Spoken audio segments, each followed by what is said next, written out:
this is from our point of view. This is just going to be a bit of a chat. We're just going to share Yeah. a couple of things. I want to. I'm going to do most of the talking. I'll explain that at the beginning. Uh-huh. And Anne will be in the role of scientist who has a message to get out, Uh-huh. and me in the role of novelist technician in terms of how we do it. We hope we can justify it in 35 minutes.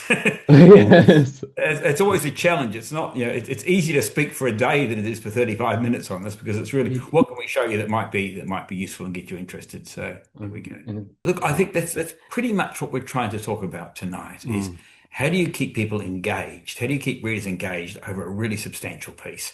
Because my expectation is that most of the audience will have some experience, maybe very considerable experience writing short pieces. mm. Um, and where they often stumble is when they say, well, let's do something really substantial like a novel. Yeah. And suddenly you've got to learn about structure and a whole lot of storytelling techniques that you've been able to get away with not knowing, earlier. Hello, everybody. Good to see you all there, out there in Zoom land. We are so honoured to have Anne Buist. How do I say it properly? Buist? Buist. Buist. Anne Yeah. Buist, Professor Anne Buist, Chair of Women's Mental Health at the University of Melbourne, and author of Psychological Thrillers. How about that? I don't know what that says, but anyway, and Graeme Simsion, Dr. Graeme Simsion, author of the Rosie Project series. Together, they've teamed up and written the Menzies Mental Health series, which is about serious stuff but lighthearted and a jolly good story. And I saw them speak in Canberra a couple of months ago, and I was just thought I had to get them along to ASC because of the combination of science and storytelling that they bring to the table. It's just such a wonderful insight for us. And thank you so much both for joining us. I'm coming from Ngunnawal land in Canberra, and we're all around the country. I'm seeing people I know from Melbourne, Sydney, Brisbane, and more. So anyway, I'm going to hand over to these guys. Enough waffle from me. Let's hear from the people who actually know something. So round of applause for Graeme and Anne. That was very silent. You're all on mute, you realize, so that was hardly encouraging. But what I should say, thank you. Yeah, we got the clap go across. Thanks very much, Phil. What I should say, by way of quick clarification, is although Phil introduced me as Dr. Graeme Simsion, my PhD is in nothing to do with mental health. It's for science PhD, so in information technology. So chances are I have more in common with the audience than I do with the subject matter in mental health. I'm going to be doing most of the talking, I think, tonight about the science, if you like, of writing narrative fiction and indeed narrative non-fiction. But Anne will chime in as effectively the client on the project that we will use as a case study as the scientist. Who had a message that she wanted to get out there, that she wanted to communicate, even though she was an equal partner also in the writing. Do you want to add something there, Anne? No. I can just sense what is he saying here. Okay, look, let me tell you something. Recently, in the last few days, I have learnt a whole lot about a word that I can barely pronounce, which is olfactory science. I've learnt a whole lot about the science of smell. I don't know if anybody else here knows much about that, but it's a whole burgeoning, very specialist field. And I know about this because I read a book called Cork Dork, which is the story of a journalist's journey towards becoming a qualified sommelier. And it's a fascinating story, and it was impossible not to learn a whole lot about olfactory science along the way. And I've had a lot of stories in my life where I've learnt science accidentally from reading fiction or occasionally memoir. I remember many years ago, absolutely, flabbergasting a previous partner who was a medical student with my knowledge of the plague of Yersinia pestis from reading the eponymous book, The Plague by Albert Camus. and also with my knowledge of rabies, all of which I'd obtained from a very graphic description of a death of a man in the African desert, written by Wilbur Smith out of fiction. And I guess that is a microcosm of what we're going to talk about tonight. The idea that we can learn and we can teach others a lot about science in the context of fiction or memoir. And I mean, I think the analogy is the spinach smoothie. Putting spinach in a smoothie. It's not really a spinach smoothie, it's a berry smoothie, but you've hidden spinach in there so that your kid gets this dose of spinach that they didn't even know about. And they may well never, well, I think it's, rather than using the spinach analogy here, one of the points is I would never have read anything on the plague. I would never have come to reading about plague or rabies or indeed olfactory science simply out of curiosity, even though I consider myself a fairly curious person. It was the fact that it came to me packaged up in a narrative. And I think what we're talking about with the idea of using fictional memoir to communicate science is to get to that group of people who otherwise wouldn't pick up a book on science. And maybe they will be sufficiently stimulated by what they read in our narrative to actually go to something a bit more discursive in science. But fiction turns out to be remarkably good at not only the expository side of science, but also dealing particularly with the social, ethical, legal, societal issues around science as well. If I can cite my own book, the Rosie Project, we discuss the vexed question of whether autism should be treated as a disease or a deficiency or as simply a difference. It's a very current and important topic in psychological science at the moment, and certainly in terms of the social impact of that work. Now, if you were to read an article about that in The Guardian, for example, you probably wouldn't read it at all if you didn't pick up The Guardian. So already they're preaching to the choir. Whereas I get people who read the Rosie Project who have a completely different worldview from what I have. They would get 18 in The Guardian. They get 800 words. In the Rosie result, the scene in which that is discussed explicitly, with all of the major issues raised, runs for 1,800 words. But because it's presented as a dramatic argument, it's entertaining, it's accessible. And I've had any number of people come to me and say they'd never seen it otherwise. And those books have sold literally millions of copies. Again, how many people will actually pick up The Guardian and are going to read that 800-word article? And when I say 1,800 words, if you read the series, it's really a 240,000 word exploration of an autistic man and what that means to him and how he's regarded. So you have the opportunity, if you are talking about full length, long form narrative fictional memoir, to really explore these topics in depth. And sure, the science goes along to the ride to some extent. It gets swamped sometimes by the berries in the smoothie, by the romance in the story or the excitement or whatever. But even then, the quantity of science that you're able to get into, if it's only 1% of an 80,000 word book, you are still talking about significantly more than you're going to get in an 800 word article in a paper. And typically it's quite a lot more. So what I wanted to talk about tonight, though, is this only works if you are actually succeeding in engaging the reader. And I thought, what could we talk about that might be useful to you? And I thought, why don't we talk about what we do explicitly in our writing, whether it be short story or long form, to keep the reader engaged. And I would just flag that this becomes far, far more challenging when you move to a long form piece of work. That someone will read the 800 words. They will stay with it, even though it may not be particularly engaging, because the author hasn't done anything to really drag them in. They'll read it because they're interested in the topic.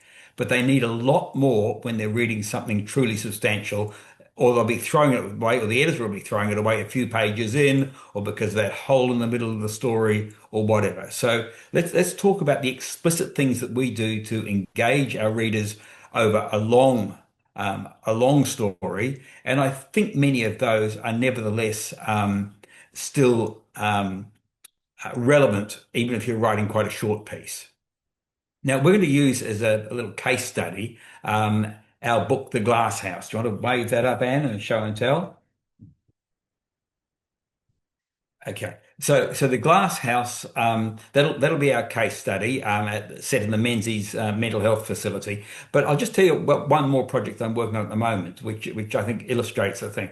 I've got a friend who's a eminent surgeon, and she was really keen to write a book about female pelvic anatomy, to reach the general woman in the street, as it were. And she came to realize that they just weren't going to pick it up off the shelf in the science or the anatomy section.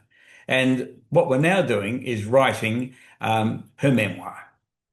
And she will be building an enormous amount about female pelvic anatomy, but in the context of dealing with interesting patients, in the context of doing dramatic, groundbreaking research. It's a really exciting and hugely engaging story, and it will be picked up by, I think, by a lot of people, and particularly women. I mean, there's a gender thing here that every publisher knows, and that is that the great readers of fiction are women, that men tend to be attracted to non-fiction, but if they do like a piece of fiction, they'll very often say, well, you know what, that wasn't a bad story. I learned something.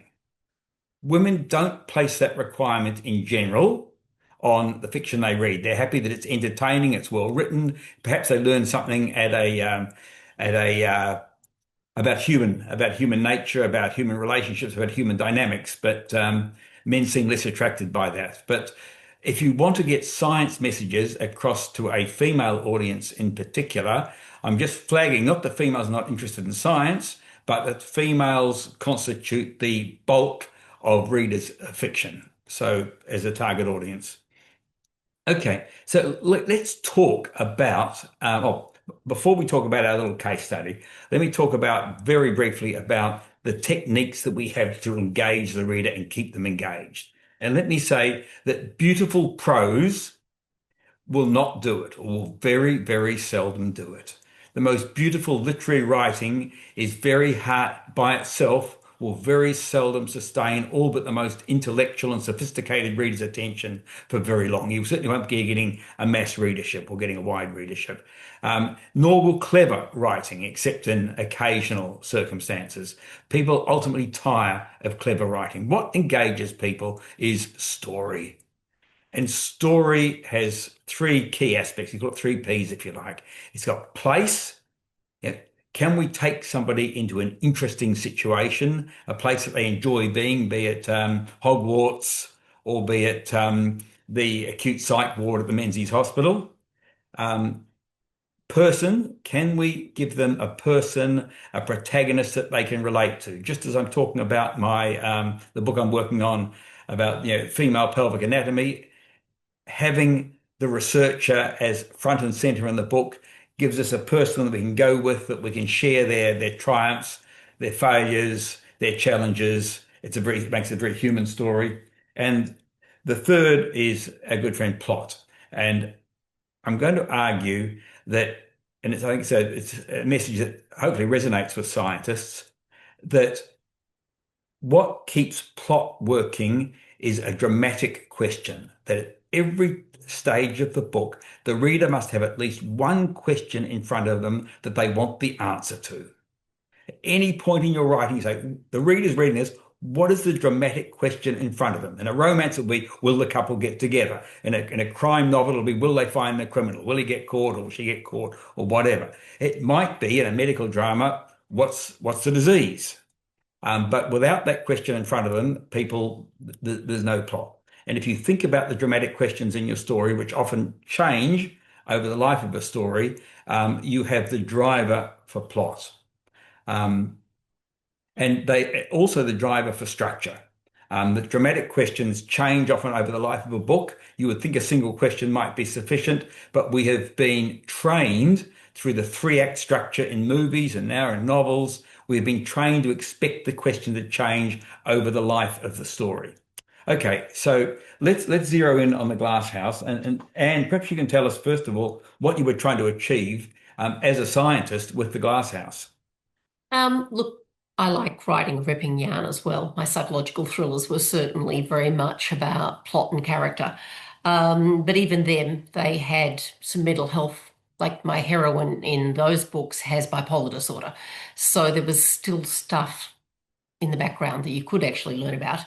But in the Menzies Mental Health series, what had been happening over the previous few years is I'd watched what had happened with the Rosie Project. And the Rosie Project was part of a wave of change in attitude across the world to autism. And I just thought, wow, how good would that be to do that for mental health?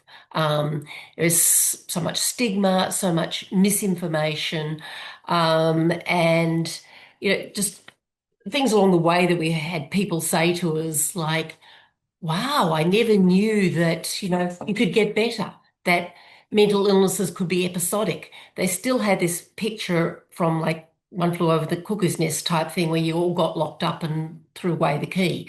Well, that's just not the case. So it was this sort of misinformation that I thought, wow, wouldn't it be great if we could write a book? Now, I wrote a book called, very catchy title, Psychiatric Disorders Associated with Childbirth. And as you can imagine, that sold about 50 copies, well, maybe 500, but it was going to the choir, people who already knew about it. Fiction was going to get to this much broader audience. All the families of those with mental illness, you will all have been touched by mental illness, if not personally or close family. You will have a friend's family, someone you will know has serious mental illness. And that's what I wanted to get the message about in a way that really got people questioning some of their preconceived ideas. I mean, let's cut to the chase. This book, The Glass House, that we're talking about here, sold in Australia 50,000 copies so far. So that's a far bigger reach than the few hundred copies that, the Rosie series sold over 5 million, but it's still a much bigger reach than a book called Psychiatric Disorders Associated with Childbirth is going to reach. But how much can you actually get into a book like that?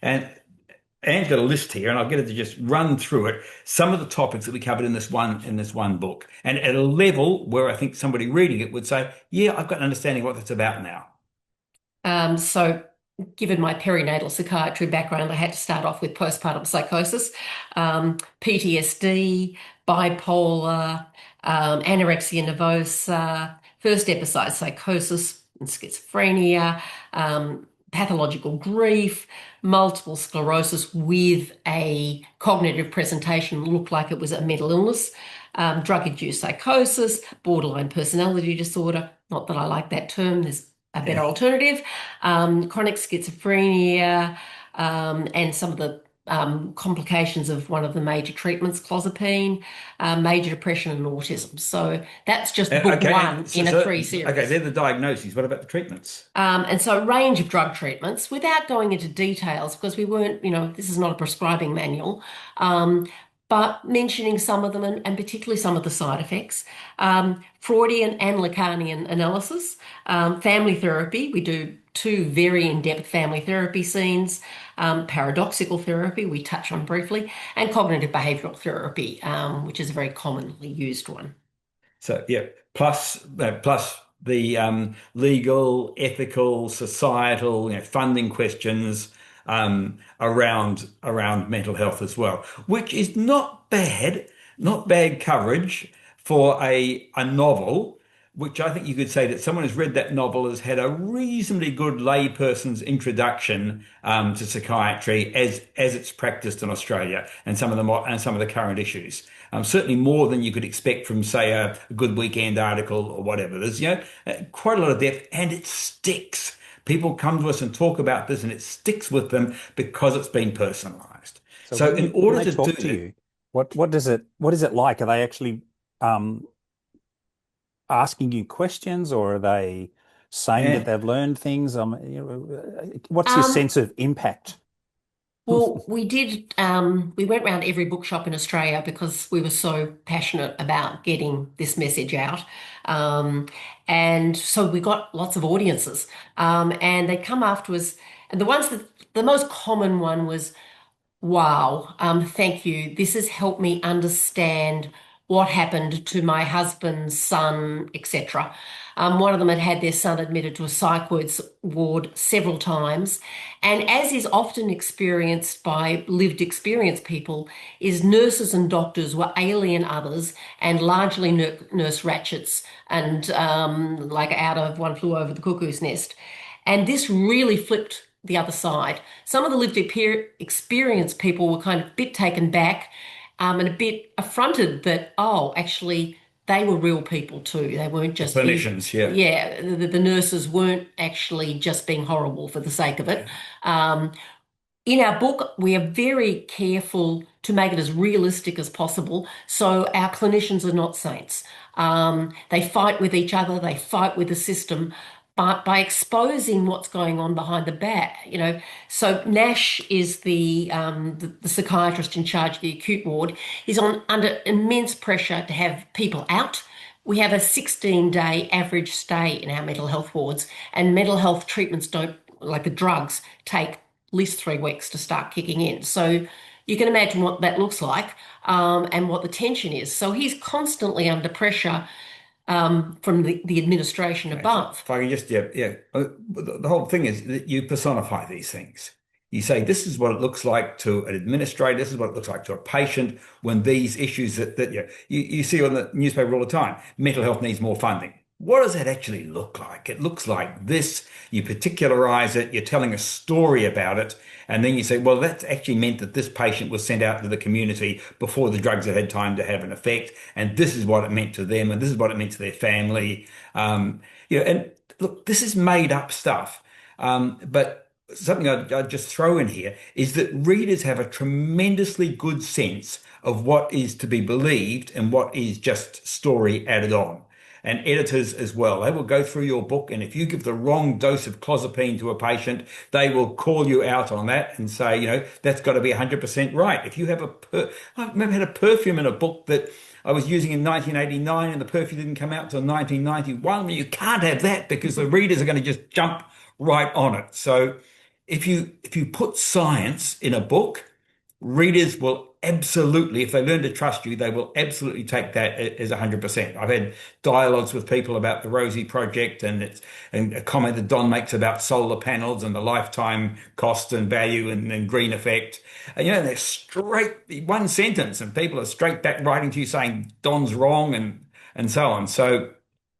There was pretty much everything in there that's about psychiatry, even personified in patients. We're careful to say this is typical, this is atypical. You've got, clinicians commenting on it.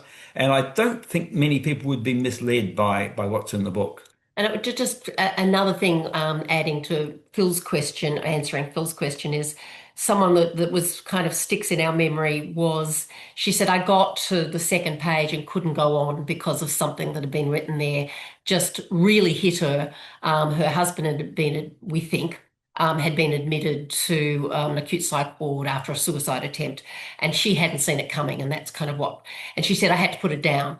But then she said, I came back to it and I read it, and it became part of my healing process. And I think that's the other thing that this can do is help make sense of your family member, or even in part your own issues, if there are still some unresolved things, for instance, after having had some sort of treatment. I just flag something that Anne is talking about here too. Look, I talked about my newfound knowledge of olfactory science, about sniffing wines and that sort of thing. It's not actually all that useful to me. I don't need it in my life. But the thing that's really struck us is the people who absolutely needed to know these things. I'm talking about people with this book who've got members of the family or colleagues with serious mental health issues. the Rosie books with people who have autistic members of the family who say, I never knew this. They just haven't had access to or have chosen not to access anything beyond what a practitioner might have said to them, possibly at a time when they're under too much pressure to really process it properly. So you are really getting to people not only who are curious or should be more curious or feeding information to people who may or might need it. You are feeding information to people who absolutely do need that information and are suffering for lack of it. So just to come back to technique and so on here. So with this book, I talked about place and people and plot. Place first. So we set this, well, you can say, we had to set it somewhere exciting where you say, wow, this would be a great place to just experience and be in, which was? The acute psych ward. The acute psych ward is a pretty scary place. I mean, I don't feel that, but, if I think of having my 15-year-old daughter admitted there and 16-year-olds are certainly not infrequently admitted there when there's not enough beds in the youth service, totally terrifying. And it therefore makes it an exciting place. And, the first scene is, we just set it as dramatic as possible. You've got cops, you've got a missing baby, you've got people fighting and so forth, people being assaulted. And, this is the real life of an acute psych ward. So it's a dramatic and interesting place to be. And then we bring in a protagonist who is actually, the protagonist is a really interesting choice. What you want, or a difficult choice for us, what you want in a protagonist is somebody that the reader can relate to. And there's an enormously strong argument for having a single protagonist right through a book, a story, a TV series, whatever it might be. And it may be a real life protagonist in a memoir, it may be a fictional protagonist, but the reader wants to relate to them. And the single thing that will make the reader relate to them is that they face a challenge, is that they have a tough job in front of them. Now, the other side is we talk about competence porn at the moment, that readers will fall in love with or just love a character who's massively competent. And that would be House, for example. If you're watching House as a medical drama, you get competence porn because House is so smart. He's very flawed, but he's a very, very smart guy. We took the other path and went for the trainee. We went for the junior who's welcome to psychiatry, Hannah, and a doctor, but now being trained as a psychiatrist. So she learned psychiatry at the same time as we learned psychiatry. But we also, to give it to a little bit of that competence porn, we gave her a superpower that she grew up in a family of multiple foster kids, which was a very challenging place to grow up. And had to learn to read the room very quickly and see if someone was going to give her a hard time or whatever. And so she has a fantastic instinct for what's going on with somebody who might be disturbed, troubled, whatever. She can, fix it instinctively without having the science behind it. So that gives us an interesting character. So we've got place and person, and now we have plot. And what we did was we went for a structure driven by dramatic questions, which we borrowed from television for medical drama, which is the episodic structure. Patient of the week. So each chapter gives us a patient. That way the book can cover a great range of patients but we know that at the end of that week, at the end of that chapter, we can forget about that patient and their family, goodbye, clear the brain, do a reset, start the next chapter. And the dramatic question in a medical drama is almost always, what's wrong with the patient, diagnosis, and are we going to succeed in curing them? And that gives you, just by feeding different diseases, different mental illnesses into that, different people into that formula, you've got the dramatic question automatically. But we ran some changes on it, didn't we, on that dramatic question? Yes. I'm thinking there were, for example, might be, what is wrong with this patient? And then when it's diagnosed, how are the young boy's got schizophrenia? How is the family going to deal with it? Because dad thinks that the son will never be what he wanted them to be, and so forth. So the second dramatic question so you've got a change in dramatic question sometimes within the chapter, which is what readers like to see, but always there's one in front of them in the chapter. There's always a dramatic question. We're still wondering what the disease is. We're wondering, will they cure it? We're wondering, will the family accept it? And we flip around with that too. And sometimes, it's a really unexpected diagnosis. Sometimes it's not, and the emphasis is much more, for instance, on the family's reaction, or it being untreatable, or there's no sort of, like one of our cases is has a young girl with anorexia nervosa. We actually don't have a treatment in the sense of a magic pill. At least with depression, we have antidepressants. We have a psychotherapy that's targeted for depression. Anorexia is much more of a grey zone. So we explore a lot of that grey zone and the effect on the family. But we were always conscious that there has to be this dramatic question that's driving the structure of our chapters. So each chapter you can say it's in two halves: diagnosis, result, or it's in two halves, or a third and then and 2/3. Diagnosis followed by getting family to accept it. Or we can put Hannah front and center and make her the person who has something at stake. So will Hannah be humiliated? Will Hannah successfully diagnose this patient in a public forum, giving a presentation for the prof, or will she be humiliated and stymied in her journey towards qualification? So you put those stakes up. But given that we now, at the chapter level, we have a dramatic question, wasn't enough. Because your problem is that the reader will get to the end of the chapter and say, well, that'll do me for today. You've got to keep them reading. And for that, you need overarching dramatic question. And it was very hard to do. In the end, we gave Hannah the job of getting into the training program. So at the beginning, Hannah isn't in the training program, and we get to follow the ups and downs of her making mistakes, and she's got having someone trying to keep her out of it. Yeah, we've got the evil, the antagonist, the professor who's trying to keep her out of the program. Naturally, we don't make him a one-dimensional bad guy, but he has reasons for wanting to keep her out of the program, and that becomes the dramatic question that sustains the whole book, or could, which is, I'm going to take a question from Fanny Peters in a second because her hand has gone up. But so we try to sustain the book with Hannah's arc. I'm going to come back and say we did three other things to sustain that longer arc. But Fanny, you had a question. Yes, thank you. Just a quick question. It's Fanny here from Brisbane. So if you introduce a new character for each chapter, is that correct? And then you never go back to those characters in the next chapter because you said you forget about it for the next chapter. Then does it sound like you're just doing a case study at each chapter? Yes. I mean, well, I'll say no because it's yes and no. We have three. Oh, hang on. That's the next question. So, but if you've got an isolated character, for one chapter, then we dispose of them and their family at the end of the chapter because we wanted to cover so much territory, so many patients, and so many clinical views, and didn't want the reader to feel that they had to keep track of that enormous number of people right through it.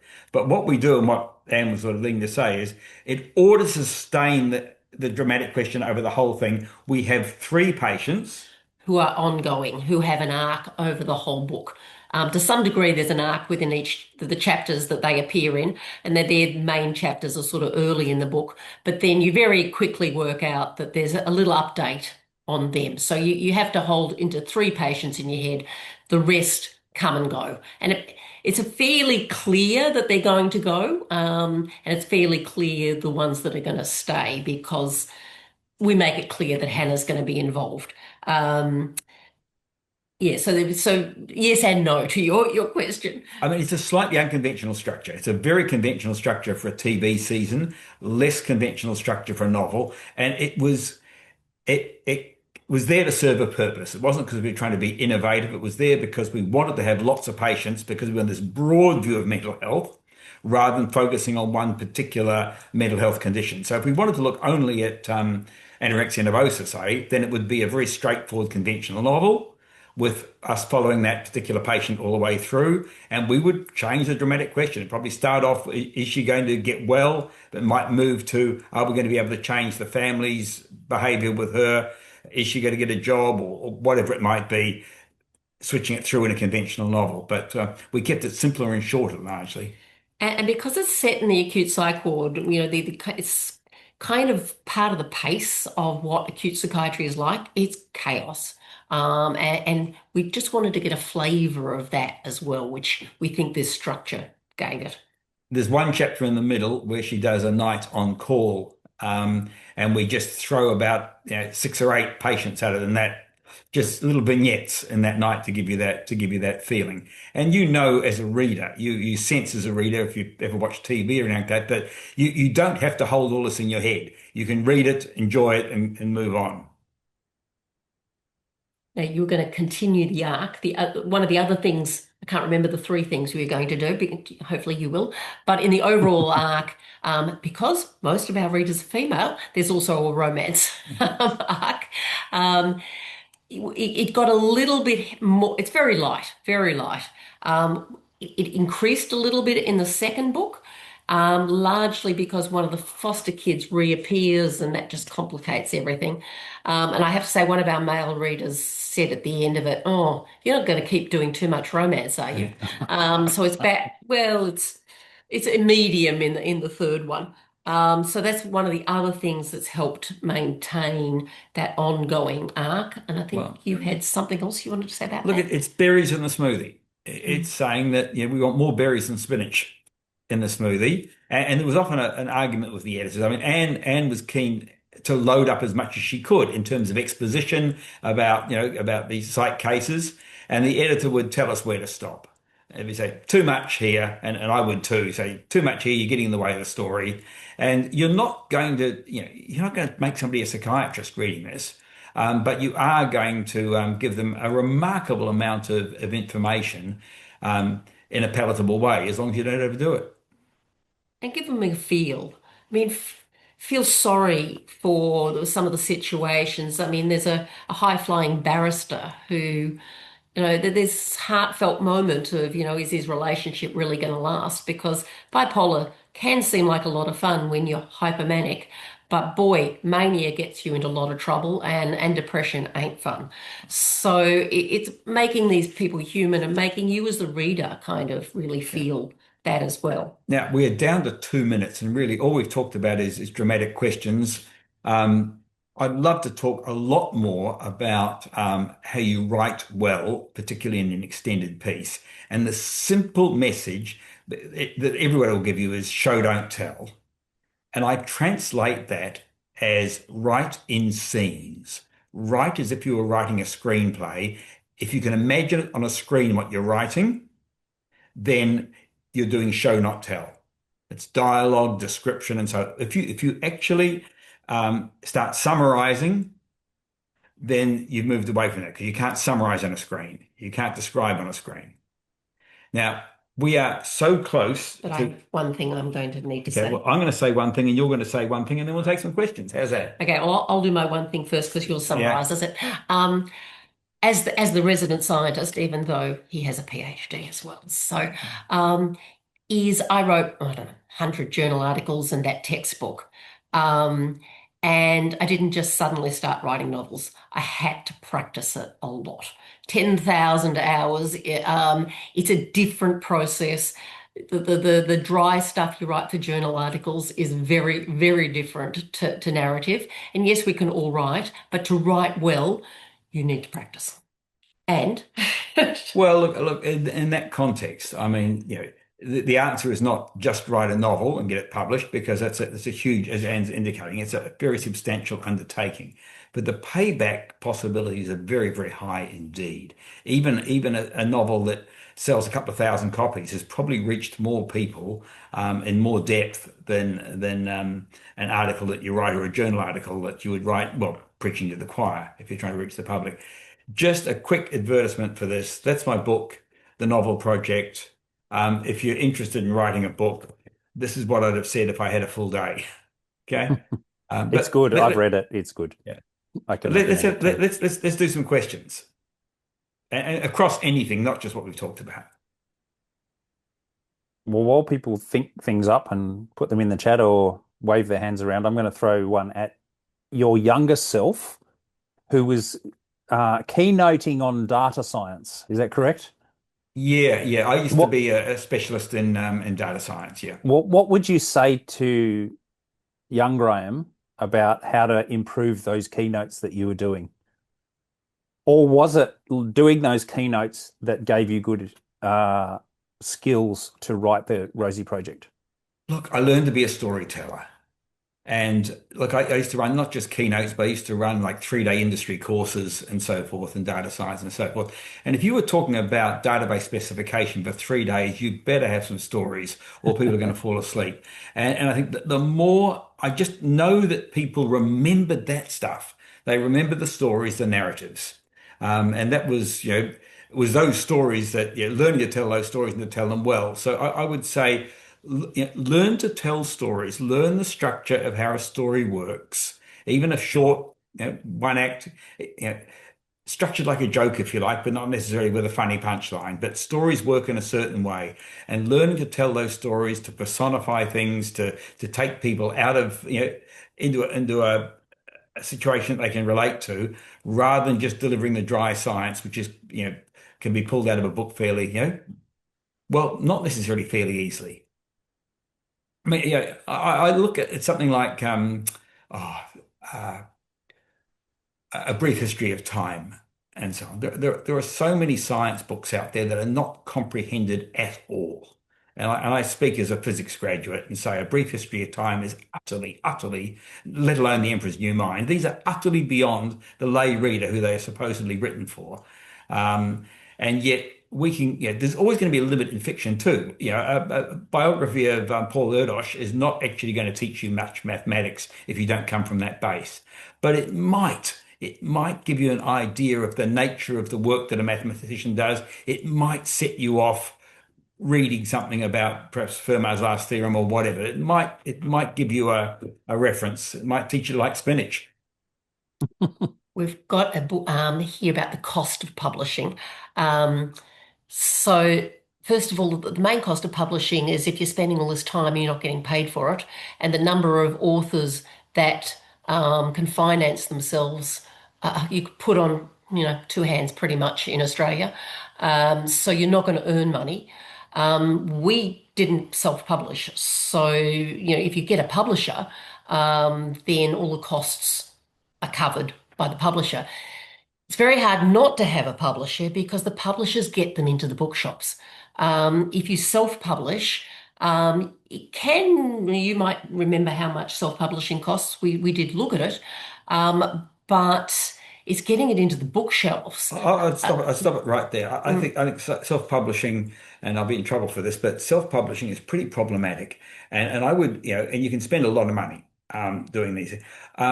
I would think outside the square of it being a book. I would say, why don't you set up a website? Why don't you do a blog or something like that? Considerably cheaper. And if you have a very successful blog, then you'll have publishers knocking on your door anyway. But it doesn't have to be a book. It's about, what we're really talking about in a broader sense is using storytelling or narrative, in general, to explain science. And that the book doesn't need to be the medium. And I think we've got a question from Simon. We can't hear you. I can't hear Simon at all. Not even sure it's Simon. It says Simon, but we can't hear him. Phil, can you hear him? No. No, we can't hear you. You'll He's type? typing it. Okay. Okay. Got it. Thank you, Simon. It's a long way from Melbourne. No, actually, you guys are in Melbourne. You should be able to hear him. Yeah. This was... In the meantime, Mark said he's really glad that you've said that about storytelling. Yeah. Presented over 100 2-day and 55-day workshops on data science. There you go. You've got a brother in data science. Look,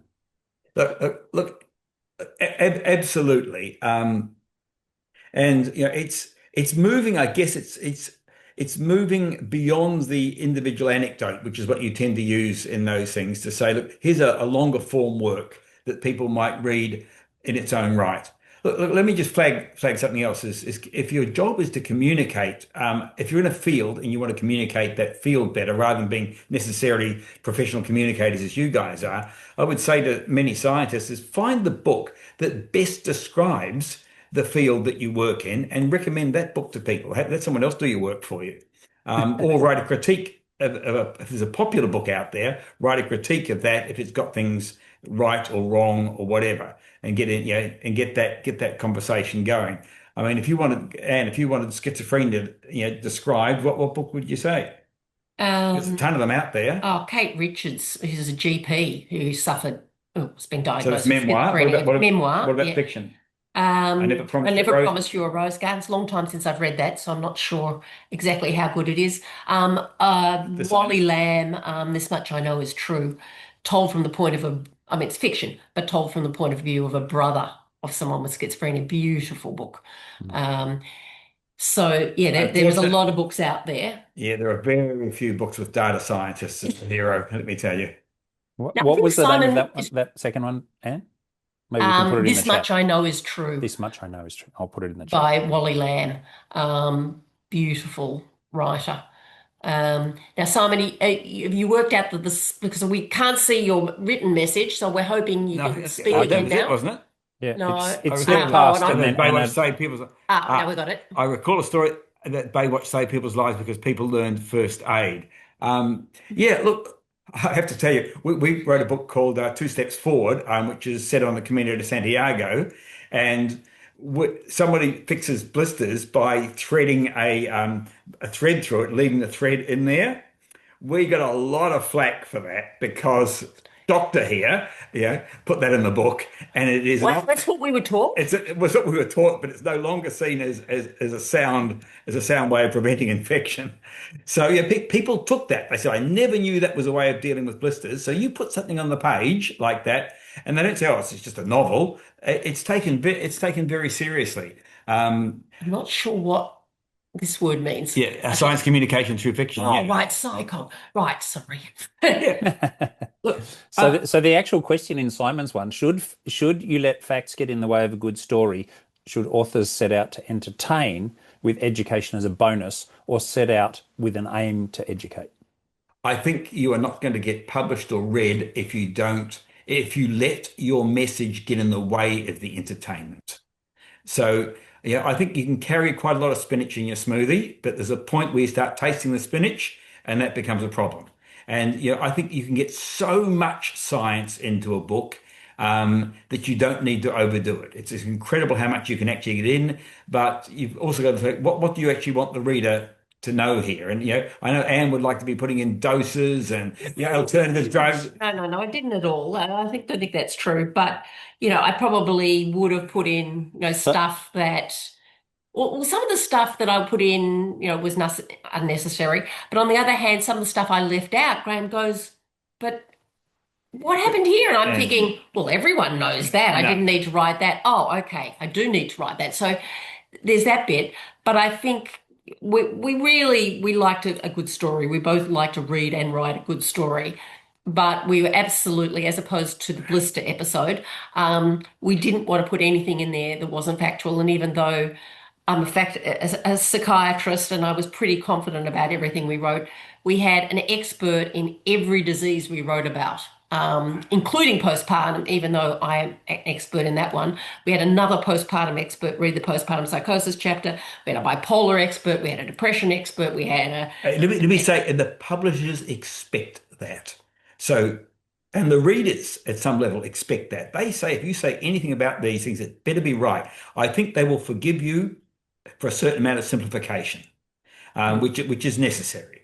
But if something is atypical, it's important that somebody states this is atypical. I mean, this can all be built into the drama. This is not normal, says the professor. This doesn't happen very often, and you need to do that. You don't want to be presenting.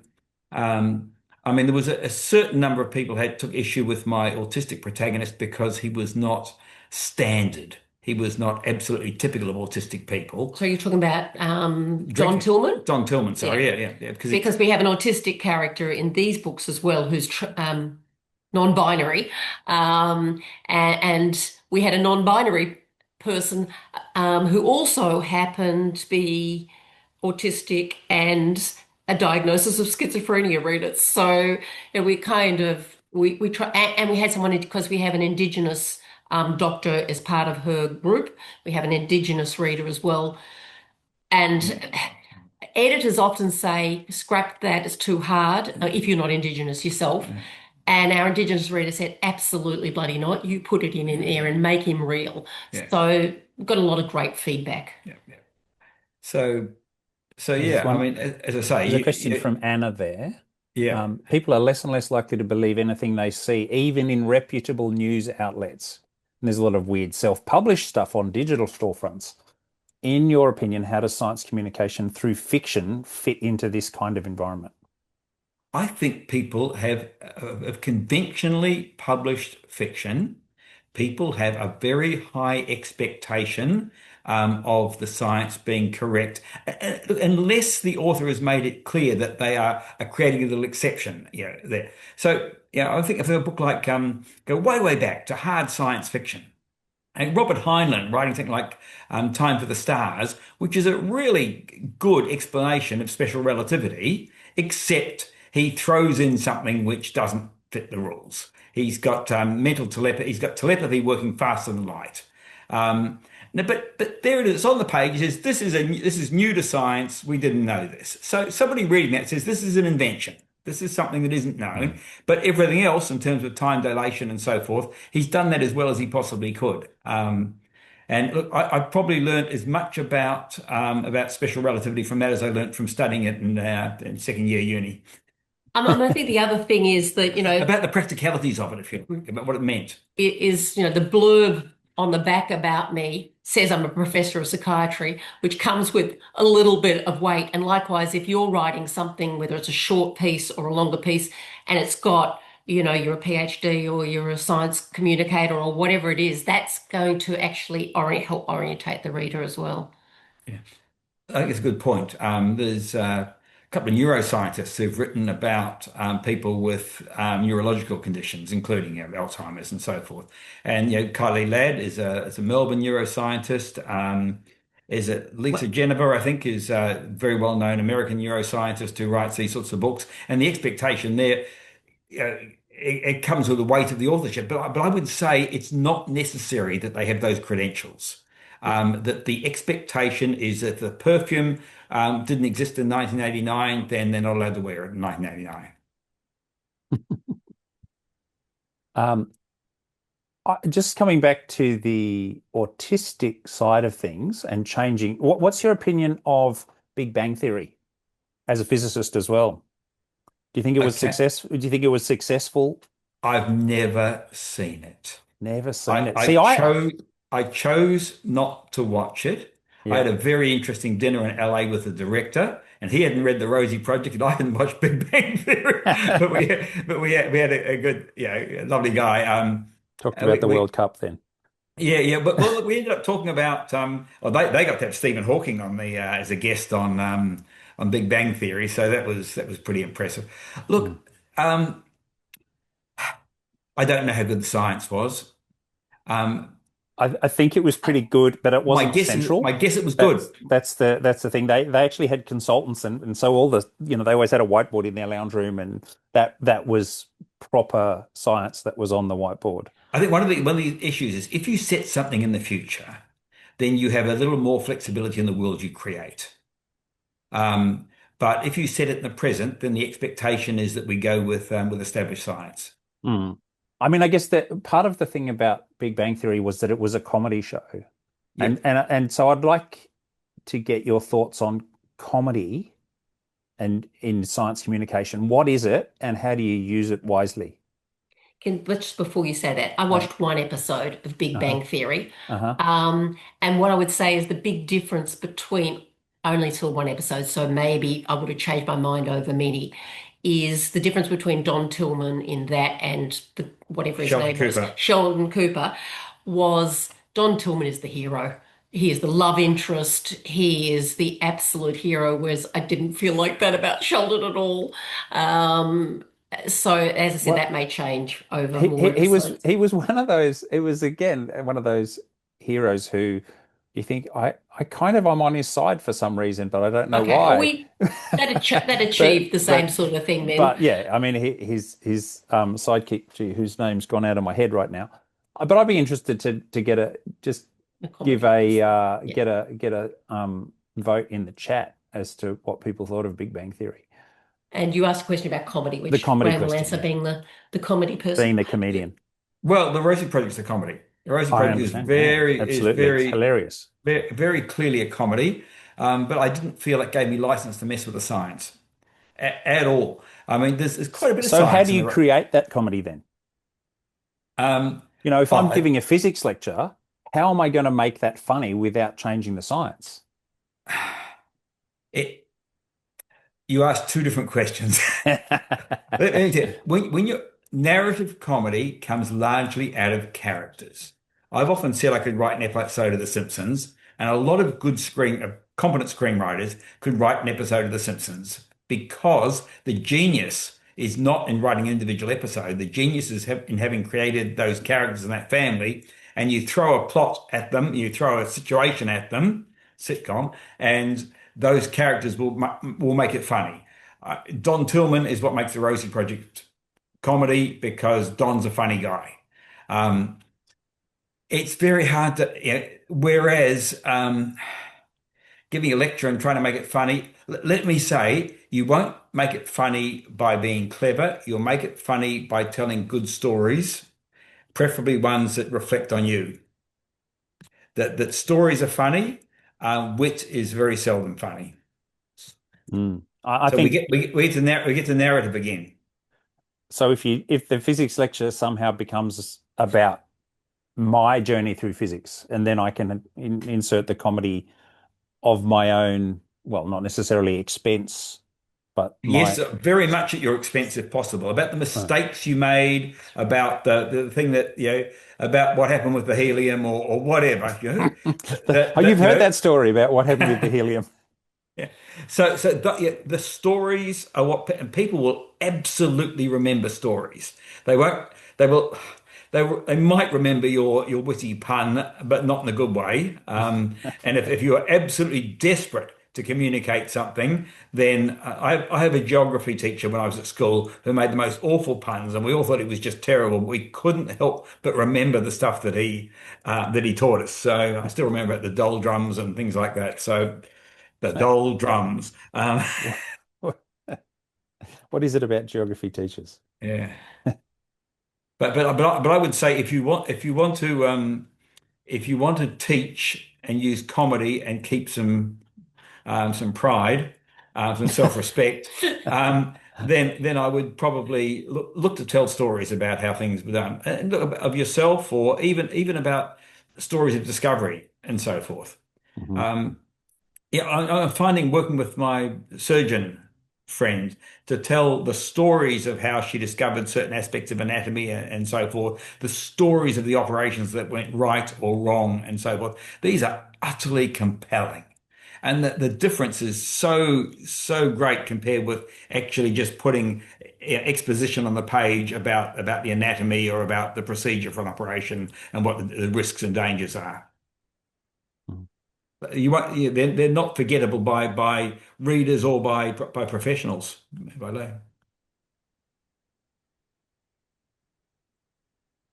So I'm just reading the questions here. We're also good students. But none of these people had a bad word to say about Don Tillman. Well, that's nice to know. Well, that's lovely that people like Don because he wasn't stereotyped. I've had professionals say to me, Don isn't really autistic because he drinks alcohol. And I've said back to them, of course, you saying no autistic person drinks alcohol? Well, they generally don't. I had a patient who, and suddenly we're back to the particular.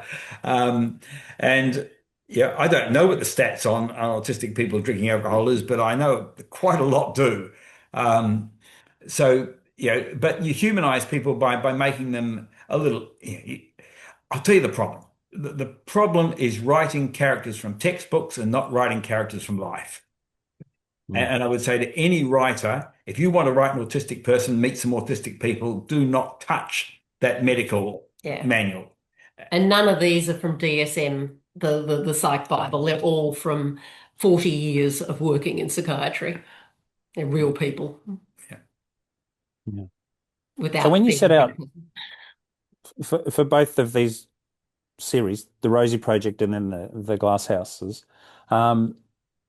did you set out with a scientific agenda, I can or absolutely did you tell just you that start writing it and oh look, it's coming out?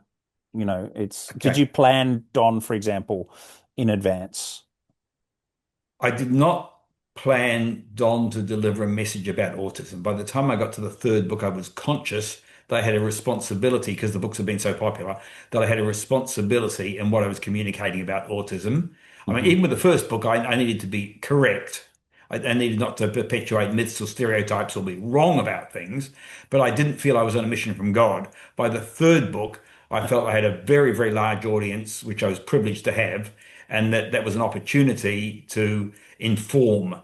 But for me, was not aiming to persuade. I thought that what I needed to do, like that scene I talked about, where they debate whether autism should be seen as a deficit or a difference. You have one person from each side of it, and I wrote that debate in a way that I hoped that a reader who believed either side of it would feel that their point of view had been accurately represented, and that's in many ways the scientist in me trying to be objective. But Don works as a geneticist. He works in a faculty of science. His buddy Gene is a evolutionary psychologist. So I do my best to put evolutionary psychology on the page in a fair and reasonable way, at least in a way that might encourage people to pick up a copy of The Third Chimpanzee or something like that to follow it up and see, and see more about it. And Don's collects DNA. And I needed to make sure that he didn't get DNA from some bodily fluid where it wouldn't be present, that he was conscious of the law about collection of DNA, and that's all correct on the page. All right. We are at 6:33. So technically we're supposed to stop at some stage soon, but we've got a absolutely rapt audience, or else they've all fallen asleep. I don't know. Are there more questions from the floor, people? How are you guys placed? Do you need to run off? Are we? No, if you've got more questions, we're happy to sit and answer them. No. I would definitely. People may need to get off to dinner. Yeah. It's like there's been a collective sense of responsibility out there. What's your favorite form of science communication? Do you listen to podcasts? Do you read? Do you read The Guardian? Do you want to go first, Anne? Or do you want me to? I read loads of fiction, which is really not about science. It's purely accidental. But I do listen to podcasts. And I don't read a huge amount of nonfiction, but occasionally there will be something compelling that comes across Graeme's or my desk somewhere. So I do read some nonfiction. And yeah, I read a lot of newspapers too. And Selective. Graeme, you're a male, so you don't like fiction at all, right?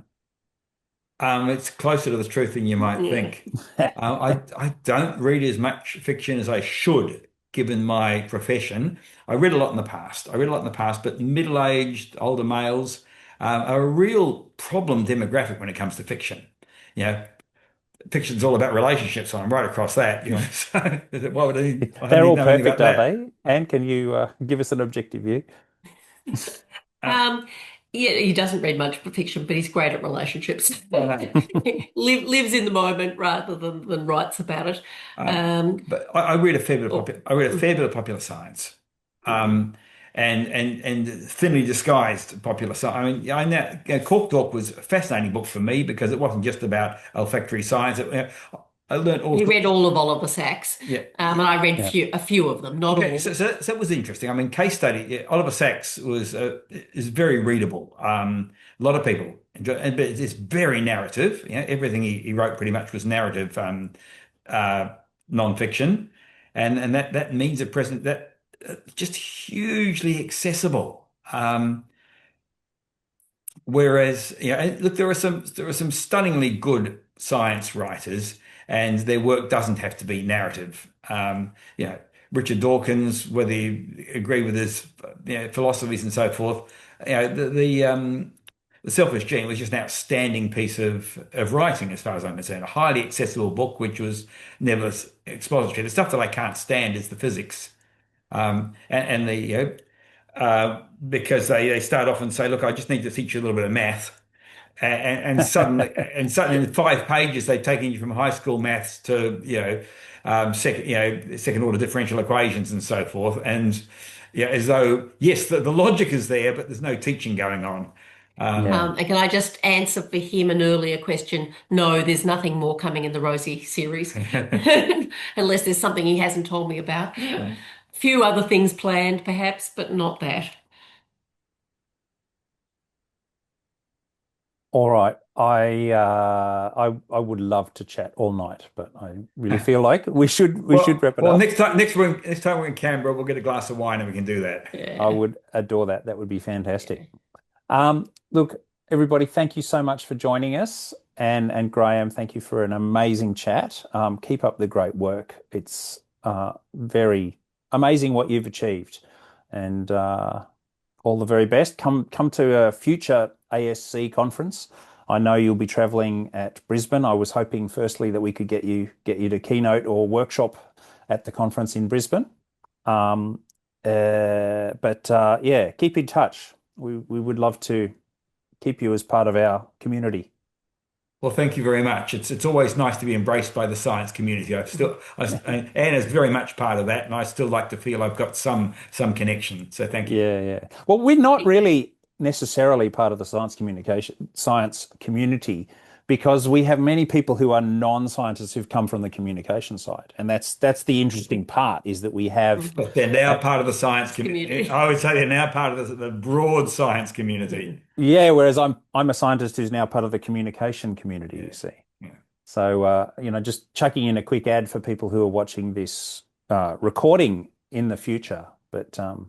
The real joy of being part of Australian Science Communicators is you meet the professional writers as yourselves, the graphic designers, the cartoonists, all kinds of different people, journalists who question you on your science and help you craft the best way to communicate. So, Great. Have a lovely evening, everybody. You too. Thank you all. Thank you. Thank you.